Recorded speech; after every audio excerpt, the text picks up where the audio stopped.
অষ্টগ্রামে মাছের পোনা অবমুক্ত করল মৎস্যজীবী দল। জাতীয় মৎস্য পক্ষ উপলক্ষে কিশোরগঞ্জের হাওর বেষ্টিত অষ্টগ্রামে অনুষ্ঠিত হল উন্মুক্ত জলাশয়ে মাছের পোনা অবমুক্তকরণ কর্মসূচি। শনিবার দুপুরে জাতীয়তাবাদী মৎস্যজীবী দল অষ্টগ্রাম উপজেলা শাখার উদ্যোগে ধলেশ্বরী নদীতে এই কর্মসূচির আয়োজন করা হয়। অনুষ্ঠানের প্রধান অতিথি হিসেবে উপস্থিত ছিলেন জাতীয়তাবাদী মৎস্যজীবী দলের কেন্দ্রীয় নেতা আব্দুর রহিম, ওমর ফারুক পাটোয়ারি সহ স্থানীয় নেতৃবৃন্দ। এ সময় রাজনৈতিক ও সামাজিক নেতৃবৃন্দের পাশাপাশি বিপুল সংখ্যক মৎস্যজীবী ও সাধারণ মানুষ অংশ নেন। এ সময় বক্তারা বলেন, হাওরের জলাশয়গুলোর সাধারণ মানুষের জীবিকা ও খাদ্য নিরাপত্তার গুরুত্বপূর্ণ অংশ, কিন্তু নানা সীমাবদ্ধতা ও অবাধ শিকারের কারণে মাছের প্রাপ্যতা দিন দিন কমে যাচ্ছে। তারা সমবায় আইন বাস্তবায়ন, টেকসই মৎস্য ব্যবস্থাপনা গড়ে তোলা এবং মৎস্যজীবীদের জন্য দীর্ঘমেয়াদী পরিকল্পনা গ্রহণের দাবি জানান।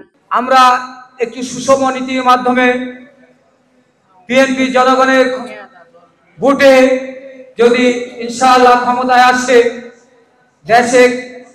দেশনায়ক জনাব তারেক রহমানের নেতৃত্বে আমরা যদি সরকার গঠন করতে পারি, একটি সুষম নীতির মাধ্যমে, একটি সুষ্ঠু নীতির মাধ্যমে আমরা এমন একটি অবস্থা সৃষ্টি করব যেখানে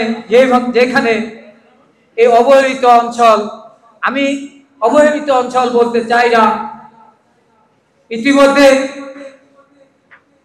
উন্নয়নের ছোঁয়া তেমন লাগেনি।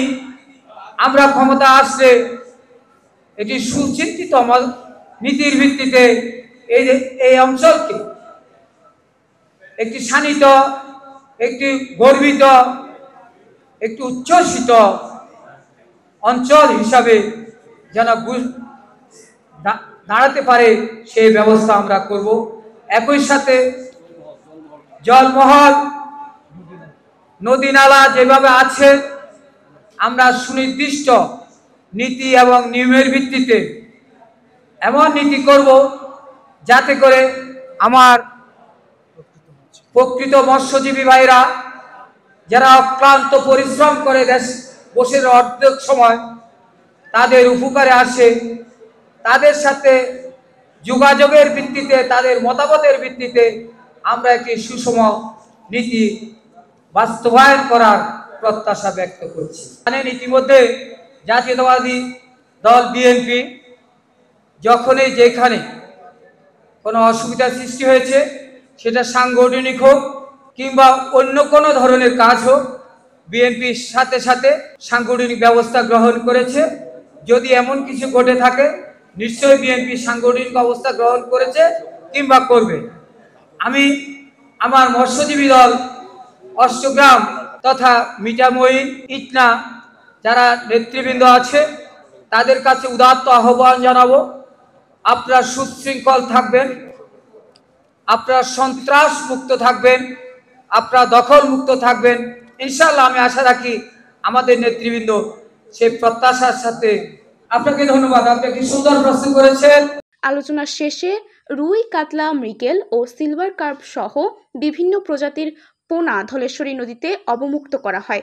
নেতাদের দাবি, শুধু পোনা অবমুক্ত করলেই হবে না, দরকার সচেতনতা, সরকারি সহায়তা ও নিয়মিত নজরদারি। আমরা এখানে খুব বেশি মাছ অবমুক্ত করব না, এটা তো আমাদের একটা সাংগঠনিক একটা রুলস। কেন্দ্রীয় আজকের এই কেন্দ্রীয় কর্মসূচিতে আমাদের কেন্দ্রীয় কমিটির সাবেক সদস্য সচিব, ঢাকা বিশ্ববিদ্যালয়ের সাবেক ছাত্রনেতা জনাব আব্দুর রহিম সাহেব প্রধান অতিথি হিসাবে আজকে এই মৎস্য পণ্য অবমুক্ত করবেন। উনি ইতিমধ্যে আমাদের প্রধান অতিথি আমাদের মাঝে চলে এসেছেন। আমরা আজকে এই পোনা অবমুক্ত করব, পরবর্তীতে আমরা হয়তো ব্যাপকভাবে চিন্তা করব।